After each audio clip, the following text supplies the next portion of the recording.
Bonjour, bonsoir, shalom, peuple de Dieu.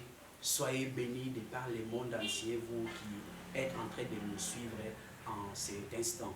Et encore une fois, je suis l'homme de Dieu, Philippe Mpoyi, et de Kinshasa, depuis la République démocratique du Congo. Et je suis très béni d'être encore ce matin ou ce soir ou cet après-midi, selon l'heure à laquelle vous serez en train de nous suivre devant vous pour vous apporter cette parole. Ceux qui veulent bien et bien nous suivre personnellement et particulièrement peuvent faire la recherche HD Philippe Mpoyi sur Facebook. Tapez HD Philippe Mpoyi. Aimez notre page. Si vous voulez garder un contact ou entrer en contact avec nous, écrivez-nous via la messagerie de la page et on ne manquera pas de vous répondre.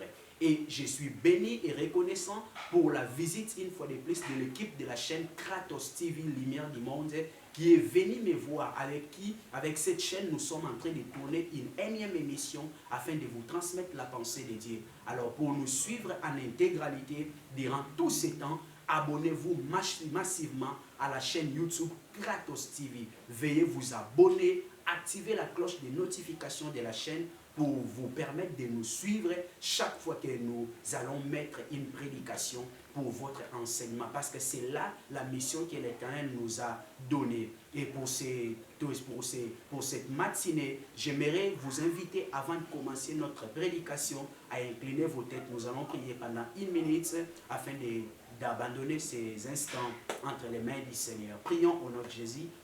Éternel Dieu de gloire, Dieu Tout-Puissant, je te bénis et je t'élève parce que c'est toi qui es l'organisateur de toutes choses. C'est toi qui as organisé ces instants. C'est toi qui as permis que nous puissions être devant ton peuple pour une énième fois, éternel mon Dieu. Tu as permis que nous puissions transmettre ta pensée que tu as placée à nous. J'ai pris que toute personne qui serait en train de nous suivre, qu'ils comprennent totalement et qu'ils soient édifiés de par la pensée que nous allons libérer pour leur édification. Seigneur, édifie-nous, édifie le corps de Christ de par le monde entier. Au nom puissant de Jésus, sois avec nous. Dans le nom de Jésus, nous avons ainsi prié. Amen.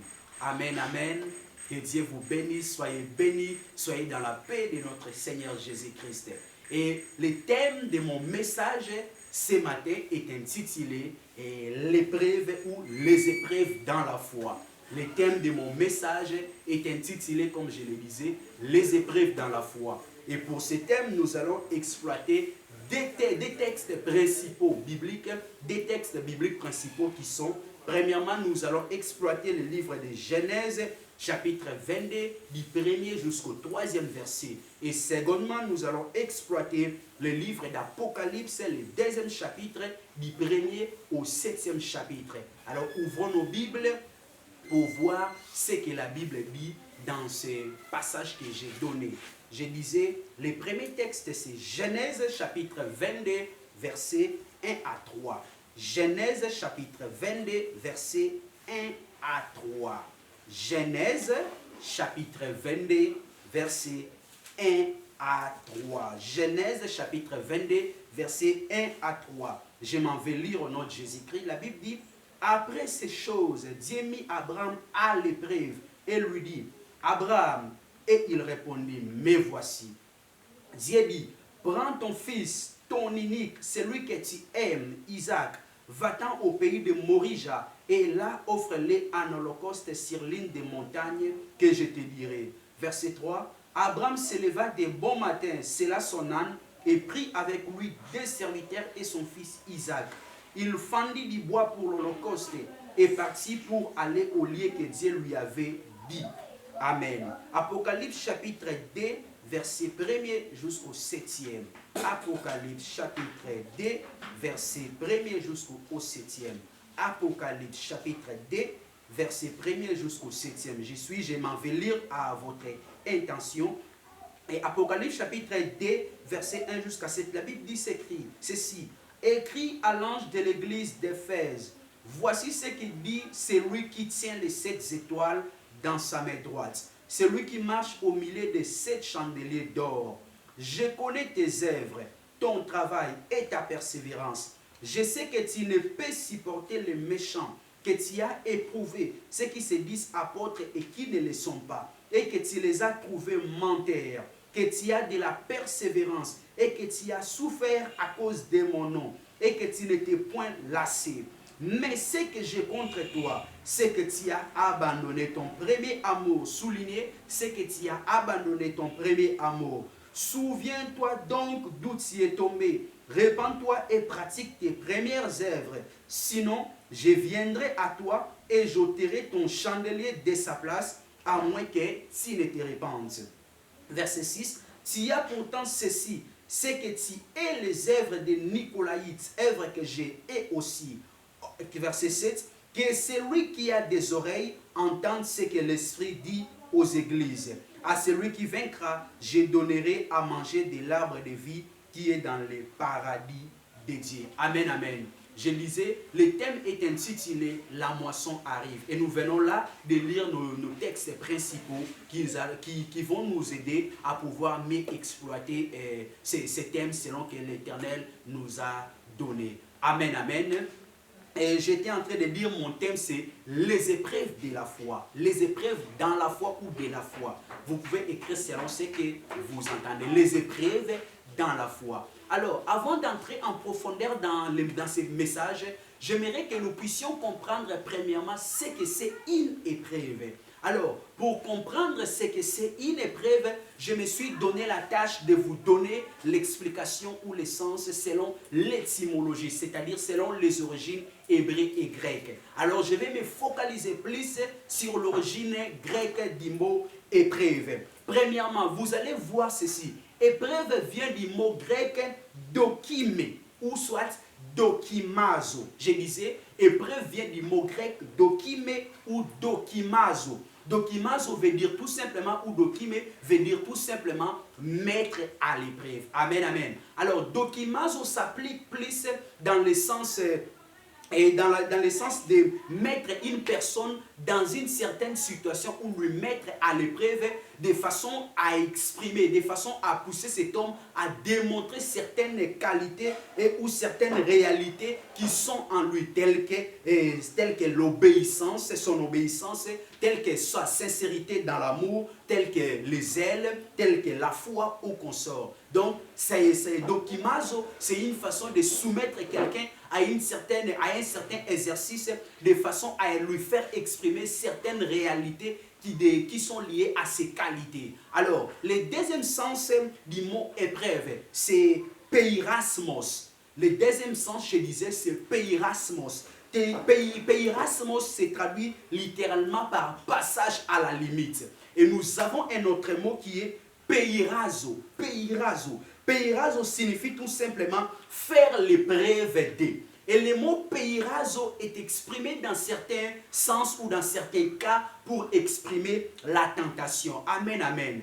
Peirazo, je disais, est utilisé dans certains cas pour parler de la tentation. Quand on parle de peirazo, peirasmos, c'est tout simplement une façon de mettre quelqu'un sous une certaine limite, lui faire passer dans une limite. Amen, amen, peuple de Dieu. C'est que nous avons compris. Éprouver quelqu'un veut dire tout simplement vérifier, j'allais dire, la qualité. Amen, amen. Quand on met quelqu'un à l'épreuve, c'est-à-dire qu'on veut lui pousser à prouver ou à démontrer certaines qualités qui sont en lui. Et d'emblée, vous allez retenir ceci. Épreuve, selon ses étymologies, selon son origine, a deux sens. Le premier sens, c'est mettre à l'épreuve ou mettre dans une certaine situation. Et plutôt le deuxième sens, c'est lui faire passer à une certaine limite. Chers frères bien-aimés dans le Seigneur, j'aimerais vous dire, à chaque fois que Dieu nous met à l'épreuve, c'est parce qu'il veut se rendre compte exactement de la qualité de notre foi, de la qualité de notre amour pour lui. Il veut se rendre compte des ailes que nous portons pour lui et pour son œuvre. Il veut se rendre compte de la sincérité que nous avons vis-à-vis de son amour. Et parfois, il veut nous soumettre à une certaine limite pour voir réellement où est-ce que nous sommes limités et jusqu'où nous pouvons tenir pour lui. Amen, amen. Alors, vous allez comprendre ceci. Dans le livre d'Apocalypse, chapitre 2, verset 1er à 7, que nous avons lu à votre intention, on nous parle bel et bien de l'église d'Éphèse. Amen, amen. Vous allez comprendre que dans le livre d'Apocalypse, son départ Dieu est en train de parler à l'apôtre Jean. Dieu est en train de donner un message à l'apôtre Jean pour les églises, les 7 églises d'Asie mineure. Amen, amen. Dieu est en train de s'adresser particulièrement aux églises d'Asie mineure, aux 7 églises. Il s'agit là de l'église d'Éphèse, il s'agit là de l'église de Smyrne, il s'agit là de l'église de Pergame, de l'église de Thyatire, de l'église de Philadelphie, de l'église de Laodicée et une église que je n'ai pas cité, oui, ça me viendra, je vais vous rappeler. Mais aujourd'hui, je vais plus me baser sur l'église d'Éphèse. Amen, amen. Et vous allez comprendre ceci. Dans la lettre que Dieu ça donne aux églises, il y a un plan méthodique. Vous, si les lecteurs de la Bible seront d'accord avec moi, il y a un plan méthodique que Dieu utilise pour s'adresser aux églises. La première des choses, dans ce plan méthodique, la première des choses, c'est que les introductions de ce message commencent par un portrait de Jésus. Amen, amen. C'est que ça commence par exprimer une caractéristique particulière de la personne de Jésus. Et deuxièmement, c'est que ça exprime la deuxième chose, c'est que ça parle de louange. C'est que Dieu est en train d'exprimer sa reconnaissance sur les points positifs de cette église.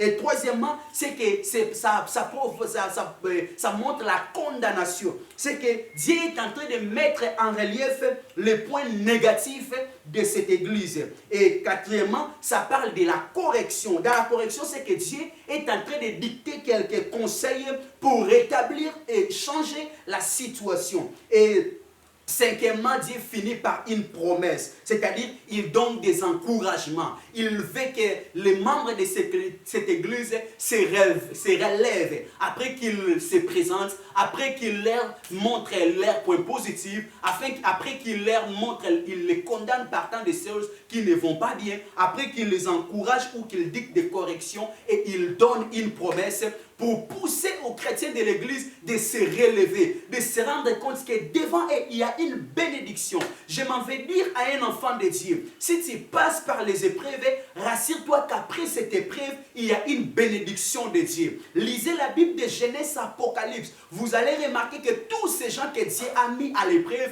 après ces épreuves, il y a eu une bénédiction. Vous allez voir la vie de Job. Dieu a mis Job à l'épreuve. Et après qu'il ait mis Job à l'épreuve, Job a vécu la bénédiction. Chers frères bien-aimés dans le Seigneur, quand vous êtes en train de passer sous des épreuves, n'abandonnez pas votre foi. Quand vous passez sous des épreuves, au contraire, prouvez à Dieu que vous l'aimez beaucoup. Au contraire, prouvez à Dieu que vous avez des ailes pour lui. Au contraire, prouvez à Dieu votre attachement, votre sincérité et que vous détenez pour lui. Amen, amen. Amen, amen. Alors, vous allez constater ceci.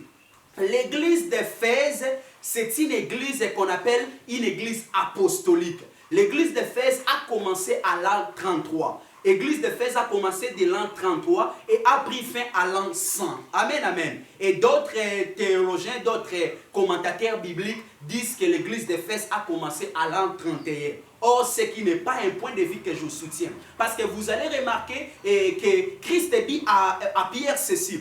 Quand il dit, qui suis-je? Pierre lui dit, tu es le Messie. Il dit à Pierre, c'est Dieu qui t'a révélé, tu es Pierre, et c'est cette pierre, je bâtirai mon église. Il n'a pas dit, je bâtis mon église, mais il a dit, je bâtirai mon église. C'était quelque chose qu'il rapportait au futur. Et l'église a commencé à l'an 33, le jour de la Pentecôte. C'est l'église d'Éphèse. Ça a commencé le jour de la Pentecôte, après que Dieu a rempli tout ce qui était là de l'Esprit. Ils ont parlé en langue. C'est là que l'église d'Éphèse a commencé, de l'an 33 jusqu'à l'an 100. Et c'était une église, comme je le disais, une église qui était beaucoup plus marquée par les œuvres des apôtres. C'est pourquoi on appelle cette église une église apostolique. Et vous allez comprendre ceci. Éphèse est un mot grec qui veut dire tout simplement désirable. Éphèse, je disais, est un mot grec qui veut dire désirable. Et elle était réputée par sa fidélité au Seigneur. Cette église était tellement attachée au Seigneur, cette église était tellement fidèle au Seigneur, que c'est de cette façon-là que cette église a été réputée. C'est de cette façon-là que le témoignage de cette église allait dans le monde entier, parce qu'elle était fidèle au Seigneur. Et cette église a été prêchée par l'apôtre Paul. Et vous allez constater que Apôtre Paul, dans son deuxième voyage missionnaire, là je suis pratiquement dans le livre des Actes des Apôtres chapitre 19.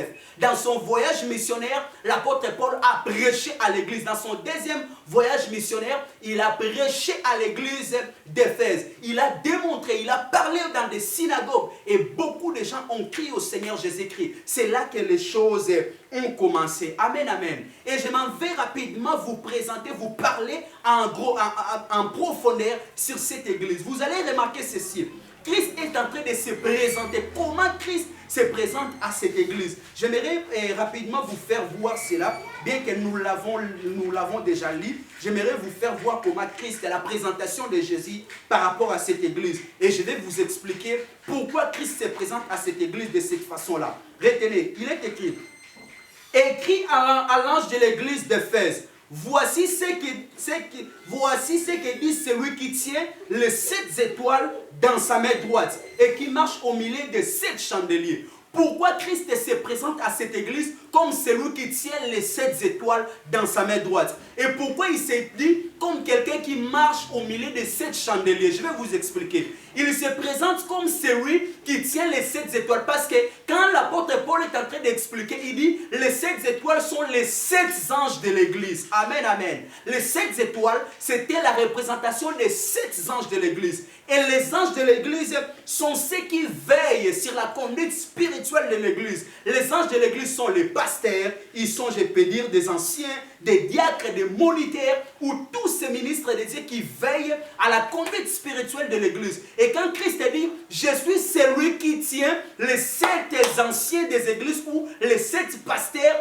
entre ma main droite. C'est-à-dire quoi? Il est celui qui a tenu ou celui qui soutient ces ministres qui sont en train de prêcher dans l'église, qui sont en train d'agir et qui sont en train de faire voir aux gens comment la lumière selon les Écritures. C'est qu'il est cette personne qui est en train de protéger les anciens. C'est lui qui est en train de tenir ces hommes-là. Vous allez constater, l'église d'Éphèse a passé un moment où tous les apôtres étaient morts. Christ vient leur dire, même si les apôtres, même si vos conducteurs sont morts, moi je suis toujours présent. Puisque c'est moi qui tiens ces conducteurs entre ma main droite, puisque c'est moi qui les protège, malgré qu'elles sont passées, moi je ne suis pas passé. L'église d'Éphèse avait passé un moment où elle était fatiguée. Vous allez les voir quand je serai en train d'avancer. Pourquoi ils étaient fatigués? Parce que ces conducteurs étaient tous morts. C'est ainsi que l'église commençait à se fatiguer. Et Dieu vient leur dire, je suis celui qui tient ces gens-là entre ma main droite. C'est-à-dire, ils sont passés, mais moi je suis toujours en train d'agir au milieu de vous. C'est qu'il n'y a pas un moyen, il n'y a pas une raison pour vous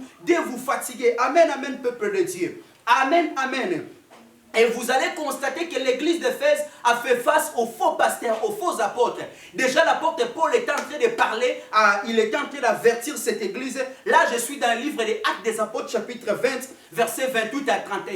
Apôtre Paul a parlé à cette église, il les avait avertis du fait que les faux enseignants, les faux pasteurs, les faux prophètes surgiront au milieu de l'église pour mettre les enfants de Dieu en déroute. Et l'église avait bel et bien gardé ses conseils. C'est pourquoi vous allez remarquer que la Bible, quand Dieu est en train de parler, il dit, je sais qu'il y a eu des faux pasteurs au milieu de vous, mais vous n'êtes pas tombés. Je sais qu'il y a eu des faux enseignants au milieu de vous, mais quand ils ont agi, vous ne vous êtes pas tombés, donc vous vous êtes toujours attachés à moi. Ça, c'est un point que Dieu a loué au sein de cette église. Il y a eu des faux pasteurs. Nous voyons à l'image de la doctrine des Nicolaïtes.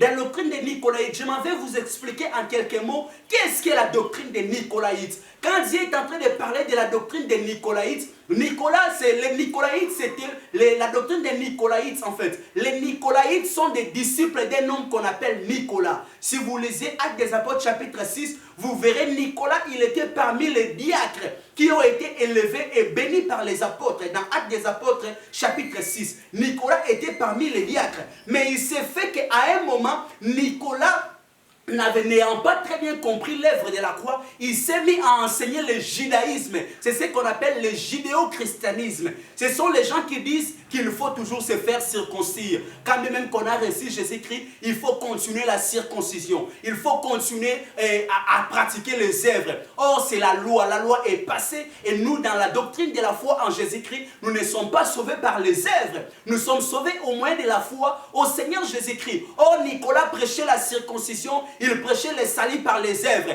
une doctrine qui demeure fausse. Et Dieu est en train de louer l'église d'Éphèse parce que l'église a fait face. Nous comprenons que l'église était très bien formée. C'était une église basée sur la doctrine, d'autant plus que ce sont les apôtres qui ont enseigné, d'autant plus que ce sont les apôtres qui ont exercé leur mission avec plénitude au sein de cette église. Cette église était forte dans la doctrine. C'est ainsi que quand les vents de doctrine, quand les faux pasteurs sont venus prêcher, l'église a fait face à tout cela. Amen, amen. Et Christ a encore loué la persévérance au sein de cette église. Donc il a loué cette église de ce qu'il a été persévérant. Il a été persécuté, mais il n'a pas lâché. Amen, amen. Mais d'où vient le déclin de l'église d'Éphèse? Amen, amen. D'où vient le déclin de l'église? Christ est en train de dire, ce que j'ai contre toi, c'est que tu as perdu ton premier amour. Ce que j'ai contre toi, Éphèse, c'est que tu as perdu l'amour que tu avais pour moi. Beaucoup sont ceux-là quand ils ont crié au Seigneur Jésus-Christ. Ils gênaient, ils priaient, ils allaient dans des montagnes, ils faisaient des sacrifices pour Dieu. Mais à un moment donné, à cause des circonstances, ils abandonnent leur premier amour. J'aimerais te parler, toi qui me suis. Aujourd'hui, je ne parle pas à l'église d'Éphèse. Aujourd'hui, je suis en train de parler aux chrétiens dans le monde entier. Toi qui as abandonné ton premier amour, tu étais un très grand lecteur de la parole de Dieu. Tu lisais la Bible quand tu t'étais converti. Tu priais comme un fou. Tu passais ton temps dans des prières. Tu étais en train de jeûner. Tu étais en train de chercher la face de Dieu. Tu étais sincère dans ta marche avec Dieu. Tu avais un amour total pour Dieu. Tu avais les ailes pour Dieu. Mais aujourd'hui, est-ce que ces mêmes ailes est toujours conforme à la parole? Beaucoup ont abandonné le premier amour. C'est pourquoi j'aimerais te dire en ce matin, en cet après-midi, selon l'heure que tu me suivras, bien-aimés frères et sœurs, Dieu est en train d'interpeller. Il dit, ce que j'ai contre toi, c'est que tu as abandonné ton zèle premier. Ce que j'ai contre toi, c'est que tu as abandonné ta vie de prière. Ce que j'ai contre toi, c'est que tu as abandonné les ailes que tu avais pour mon évangile. Tu étais un prédicateur de l'évangile, mais aujourd'hui, à cause des circonstances, tu t'es lassé. Bien-aimé, sois fort, fortifie-toi. Garde ton espérance en Dieu. Il est là toujours avec toi. Si tu crois qu'il est absent comme l'église d'Éphèse, l'église d'Éphèse a crié que Dieu n'était plus là. Alors Dieu est venu se révéler en disant que je suis toujours là, au milieu de vous. Amen, amen. Amen, amen. Je disais, le déclin de cette église est venu après que dans la deuxième moitié du premier siècle, beaucoup d'apôtres ont commencé à mourir. Et le dernier apôtre à mourir, c'est l'apôtre Jean. Vous connaissez bel et bien l'histoire. L'apôtre Jean a été amené à l'île de Patmos. C'est là même à l'île de Patmos qu'il a vu cette grande vision. C'est qu'à la deuxième moitié, quand la persécution est venue, les empereurs et tous ces gens-là ont commencé à tuer les apôtres. C'est ainsi que les apôtres ont commencé à mourir l'un après l'autre. Et quand tous ces apôtres ont fini par disparaître, c'est alors que les chrétiens de l'église d'Éphèse ont commencé à se décourager. Ils étaient attachés à la doctrine, mais après la mort des apôtres, le découragement a élu domicile au sein de cette église. C'est ainsi que cette église avait perdu le premier amour qu'il avait pour Dieu. Je rentre à la présentation de Jésus. Il dit, je suis celui qui tient les 7 étoiles. C'est qu'il voulait dire à cette église, même si vos conducteurs sont morts, moi je ne suis pas mort. C'est moi qui les protège. Moi je suis toujours au milieu de vous. Bien-aimés frères et sœurs, comprenez que Dieu a besoin de nous. Il se peut que c'est ton pasteur qui était une source de motivation pour toi. Mais après des temps, tu as appris que ton pasteur a fait des choses horribles. Après des temps, ton pasteur t'a blessé. Il est un homme. Mais il y a quelqu'un qui est au-dessus de ton pasteur. C'est Jésus-Christ. Ton pasteur peut tomber, ton pasteur peut mourir, mais Jésus ne mourra jamais. C'est pourquoi ne bâtissez jamais votre foi sur les hommes. Ne bâtissez jamais votre foi sur les évangélistes évangélistes, bâtissez votre foi sur la pierre angulaire qui est Jésus-Christ. Jésus-Christ est mort, mais il est ressuscité parce qu'il est puissant. Église d'Éphèse, chrétiens du monde entier, revenons à Dieu. Abandonnons les œuvres qui n'étaient pas dignes de notre foi. Abandonnons toutes ces choses. Donnons notre vie au Seigneur Jésus-Christ. Amen, amen. Amen, amen. Et je vais vous dire rapidement en quelques mots en ce qui concerne le livre de Genèse chapitre 22 du premier verset au troisième que nous avons lu. Vous allez constater ceci. Dieu est en train de dire à Abraham, donne-moi ton fils, ton unique, celui que tu aimes beaucoup. Vous avez compris ça? Il dit, donne-moi ton fils, ton unique. Dieu connaissait qu'Abraham n'avait que ses fils uniques. Pourquoi? Parce qu'Abraham comptait beaucoup sur Isaac. Un moment même, Abraham s'était lancé dans le découragement. Il dit à Dieu, voici je m'en vais sans enfant. L'Éternel Dieu dit à Abraham, non, non, tu ne seras pas enfant. Ta femme accouchera, tu auras un enfant. Waouh, Abraham avait reçu la promesse de Dieu. Et les Écritures nous prouvent même que Sarah, la femme d'Abraham, a accouché alors qu'elle avait 90 ans. C'est-à-dire qu'elle avait dépassé doublement l'âge de la ménopause. C'est que Dieu a visité Abraham en lui donnant le fils Isaac. Mais Dieu dit encore à Abraham, donne-moi ton fils, celui que tu aimes beaucoup, Isaac, offre-lui un holocauste pour moi. Voyez-vous, Dieu a lui-même donné à Abraham Isaac au temps de sa vieillesse, alors qu'il était avancé en âge. Abraham comptait beaucoup sur Isaac et Dieu lui dit de lui donner un holocauste pour lui. Quelle leçon nous devons retenir de ce passage? Dieu mit Abraham à l'épreuve. Dieu voulait se rendre compte qu'Abraham aimait Dieu plus que ce que Dieu lui a donné. Amen, amen. C'est ça la leçon de la vie chrétienne. Bien aimé, n'aime jamais dans ce monde ce que Dieu donne plus que Dieu lui-même. Dieu est un Dieu jaloux.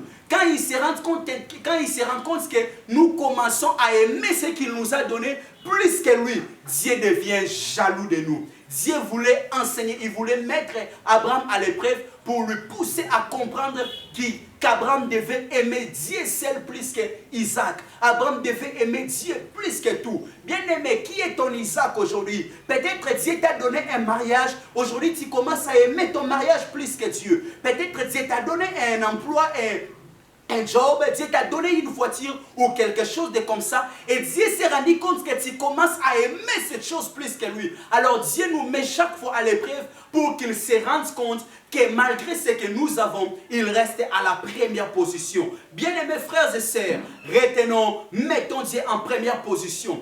Donnons notre vie au Seigneur Jésus-Christ, marchons fidèlement avec lui. Quel que soit ce qu'il arrivera sur notre chemin, prouvons à Dieu que nous l'aimons beaucoup. Prouvons à Dieu que nous sommes attachés à lui. Et j'aimerais finir par cette leçon de la vie. Après qu'Abraham a donné Isaac, et Dieu lui dit, voilà, ce n'est pas Isaac que je voulais, mais je voulais tout simplement me rendre compte de l'amour que tu avais pour moi. Et après, Dieu a donné à Abraham une promesse. Tu seras le père de la multitude. Les générations seront bénies par toi. Tu seras ça et ça. Tu deviendras grand. C'est pour dire, à chaque fois que nous n'abandonnons pas Dieu après les épreuves, Dieu nous amène toujours dans une autre dimension. Dieu nous amène toujours dans une grandeur beaucoup plus élevée que celle dans laquelle nous étions en train de nous retrouver avant l'épreuve. Bien-aimés, malgré les épreuves, attachons-nous à Dieu. Malgré tout ce qui nous arrive, montrons qu'à Dieu que nous sommes fidèles à lui. Montrons à Dieu que nous l'aimons beaucoup. Et là, il ne manquera pas à nous introduire dans la dimension de gloire. Que Dieu vous bénisse, que Dieu vous amène dans une autre dimension. Ceux qui sont en train de vivre les épreuves, je prie que Dieu vous accorde, qu'il vous donne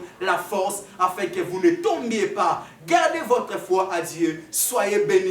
Que la gloire du Seigneur, le Dieu du Tout-Puissant, le Dieu du ciel et de la terre, demeure avec vous.